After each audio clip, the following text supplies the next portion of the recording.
Bora lá resolver mais uma questãozinha aqui para o canal Matemática Linda. Essa questão do vestibular da UEL 2022 é uma questão assim que dá um certo trabalho, dá um certo medo aí, mas nós vamos resolver bem passo a passo, bem com calma aí. Mas antes eu vou fazer um pedido aí para você que está acompanhando esse vídeo. Faça a inscrição no canal e deixa o sininho ativado, porque assim você vai receber notificações de vídeos como esse aqui, ó, questões de vestibulares, questões de Enem, concurso público, raciocínio lógico matemático, concursos militares, aulas, lives, ufa, tem bastante coisa aí no canal. Caso você faça a inscrição e deixe o sininho ativado, vai receber notícias de primeira mão. Bora lá resolver então?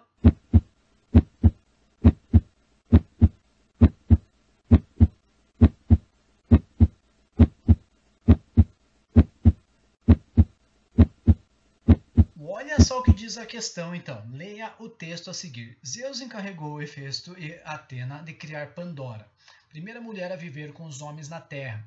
Pandora recebeu qualidades como graça, beleza e inteligência. Antes de ser enviada à Terra, Zeus entregou-lhe uma caixa com a recomendação de que esta não deveria ser aberta. Nela continham todos os infinitos males do mundo, a guerra, o ódio, a inveja. Além da esperança, único dom presente na caixa. Pandora não conseguiu resistir à curiosidade e, abrindo a caixa, libertou todas as mazelas. Arrependida, tornou-la a fechá-la, mantendo presa somente a esperança.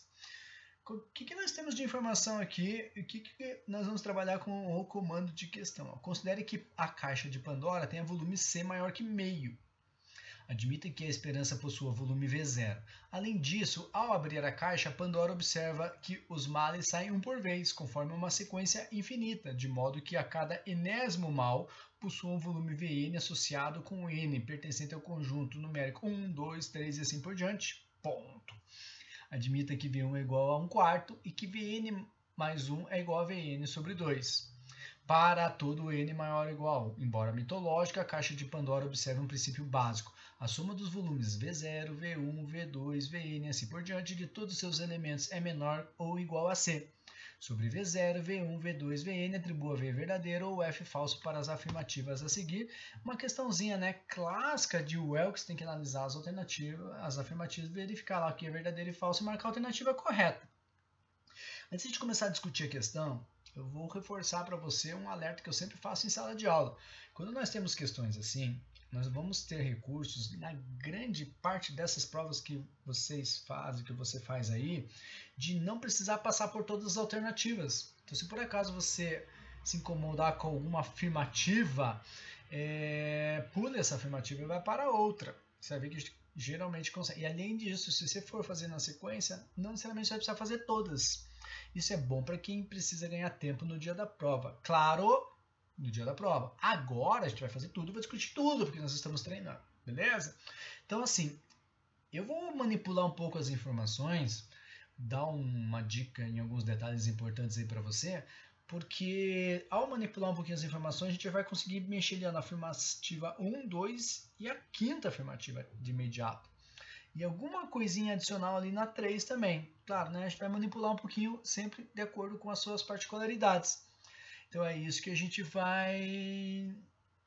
vai discutir aqui. Tudo bem? Então vamos lá. Então, trouxe aqui a informação que eu preciso para discutir com você.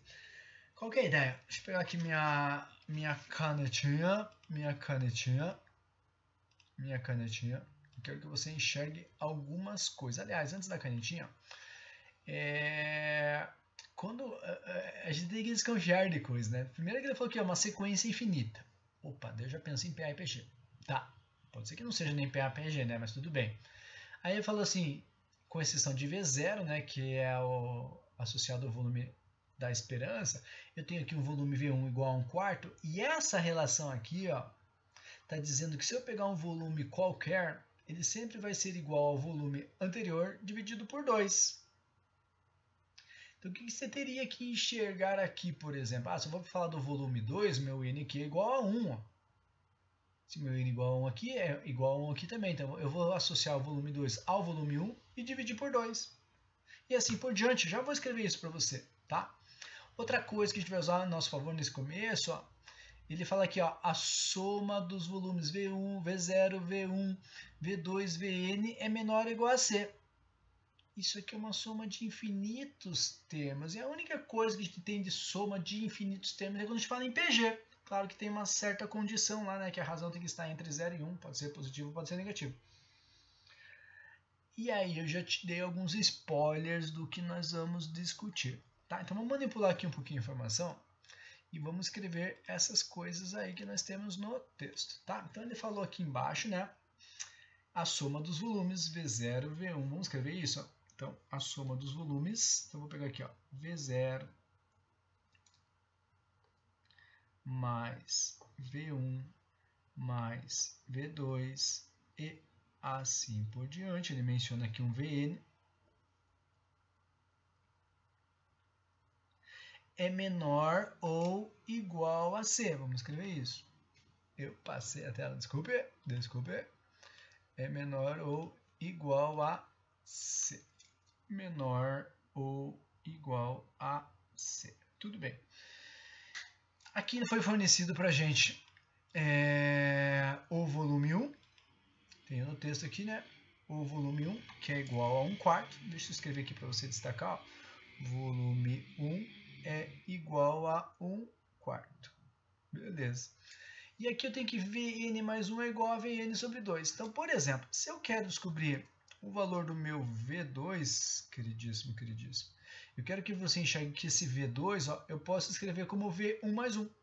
Ó, V1 mais 1. Por quê? Porque eu quero que você enxergue que este 1 aqui está substituindo N. Então, no lugar deste N aqui, eu também posso colocar o 1. Devo, né? Por causa dessa relação, dessa igualdade. Então, o meu V2, na verdade, equivale ao V1 sobre 2. E o V1 ele forneceu para a gente que é 1/4. E se você dividir 1/4 por 2, isso aqui vai dar 1/8. Então, esse é meu V2, 1/8. E se eu vou fazer mais um aqui, eu vou fazer o V3. Quero que você enxergue que o V3 eu posso escrever como V2 mais 1. E seguindo a mesma lógica, o mesmo procedimento, meu N aqui é igual a 2, então vai ser igual a Vn, V2 sobre 2. Meu Vn, 1/8, e ao dividir 1/8 por 2, eu vou ter 1/16, que eu vou colocar aqui para você, 1/16. E se você seguir esse mesmo procedimento, provavelmente você já estabeleceu algum critério, né? Já percebeu algum padrão. 1/4, 1/8, 1/16. Veja que o denominador sempre está dobrando. Ou seja, eu tenho uma sequência numérica aí, né, em que o denominador sempre dobra e praticamente você já vai associar, opa, tem uma PG de razão igual a meio. Se você não enxergar isso, não tem problema. Né? Como é que você descobre, como é que você caracteriza isso ser uma PG de razão igual a meio? Para a gente trabalhar com a razão, nós podemos pegar um termo qualquer, vou pegar ali o termo V3 e dividir pelo termo anterior, V3 dividido por V2. E aí, se você dividir o V3, que é 1/16, pelo V2, que é 1/8, você vai descobrir que isso aqui é igual a meio. Né? Veja, na sequência numérica, queridíssimos, eu vou fazer aqui e já apago. Eu tenho aqui no numerador não muda nada. Então veja aqui, ó, não muda nada. E no denominador está dobrando. O denominador está dobrando. É isso que nós estamos escrevendo. Beleza? Tomara que eu não apague tudo. Tomara que eu não apague tudo. Tomara que eu não apague tudo. Beleza. Então nós descobrimos que isso aqui trata-se, apaguei uma, de uma PG. Essa sequência trata-se de uma PG de razão igual a meio. Ok. E só por conveniência, ó, então eu vou fazer isso aqui para você. Ó. Você já vai entender melhor o porquê. Eu vou pegar a partir do V1 aqui, ó, e eu vou falar que essa soma de infinitos termos, eu vou calcular isso aí, eu vou dizer que isso tende a um determinado valor. Então, nos materiais aí você encontra como soma de infinitos termos de uma PG, ou como limite da soma dos termos de uma PG, que seria um pouco mais, formalmente um pouco mais correto. Então, isso aqui eu vou chamar de soma de infinitos termos, só por praticidade. E aí nós temos uma formulazinha para isso, tá? A soma de infinitos termos de uma PG, ou o limite da soma de infinitos termos de uma PG, equivale ao primeiro termo vou pôr na formulazinha, já melhoramos isso, dividido por 1 menos a razão. O primeiro termo é o volume 1 aqui, ó, que a gente sabe que é 1/4. E 1 menos a razão, a gente acabou de descobrir que a razão é meio.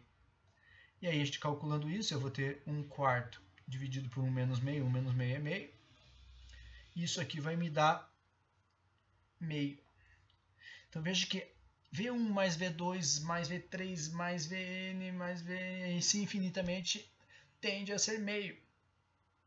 Logo, eu posso reescrever esse cara aqui, ó, que eu fiz inicialmente, como V0. Vou fazer aqui uma preguiça matemática. Portanto, V0 mais meio vai ser menor ou igual a C.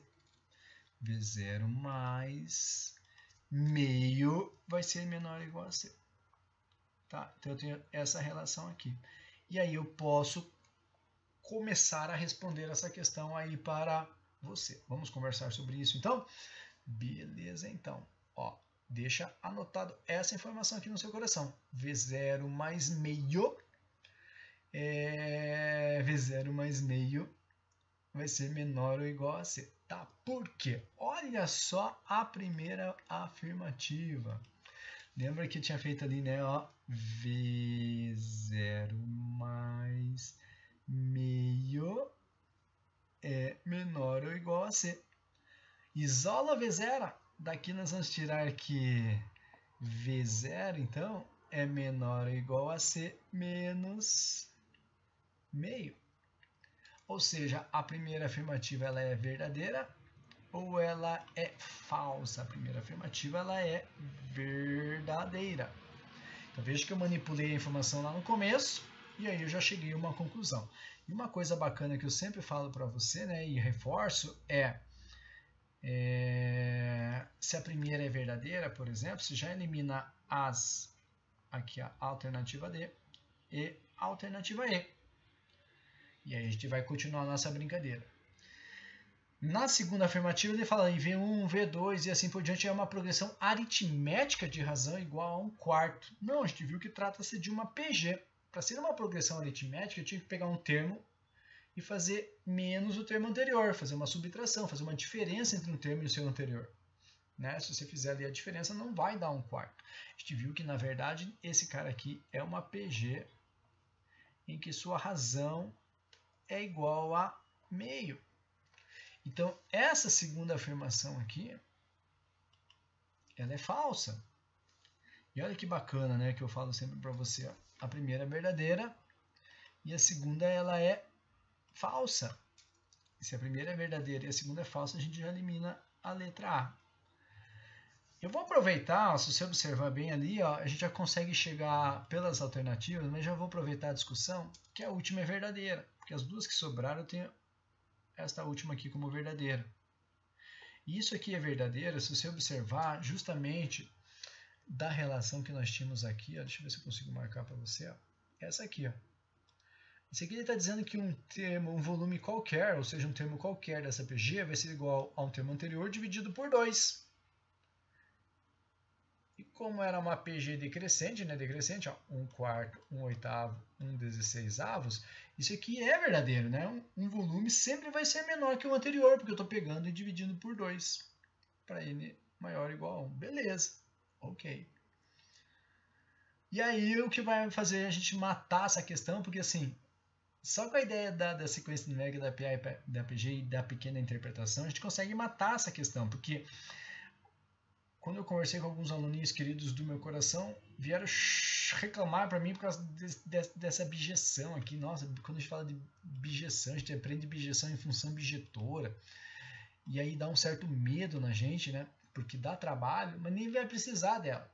Tá? Na terceira a gente já mata. Ele fala que Vn é igual a n sobre 4 para todo n maior ou igual a 1. Não, isso é falso. Essa afirmativa é falsa. Por quê? Se você pegar, por exemplo, vamos pensar para a gente provar que é falso, basta pegar uma situação qualquer. Se a gente pegar ali um n igual a 2, por exemplo, n igual a 2, então no lugar do n ali eu vou colocar um 2, eu vou ter um V2 um V2 igual a 2 quartos. É isso que ele está dizendo. Vou só pôr as cores ali para ficar bem claro para você. Ó. Então, eu vou ter um V2 igual a 2 quartos. Só mostrando aqui para você, ó, eu substituí aqui, ó, certo? N igual a 2, N igual a 2. E por que eu estou usando 2? Só para provar que isso não dá boa. Porque 2 quartos é a mesma coisa que meio. Então, eu estou falando que o meu V2 é igual a meio, se isso estivesse correto. E a gente viu que o V2 é igual a 1/8. Então, isso aí é falso. Então, nós já matamos, já resolvemos esta questão, porque se esse cara aí é falso, a alternativa correta é a letra C.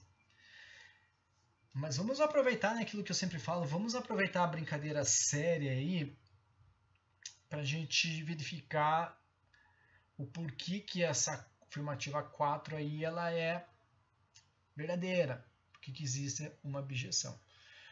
E aí eu vou aproveitar, vamos falar um pouquinho sobre isso, quando a gente fala lá em funções, né, já que a gente está falando em objeção, eu vou falar um pouquinho aqui em funções, por mais que ele está associando a dois conjuntos.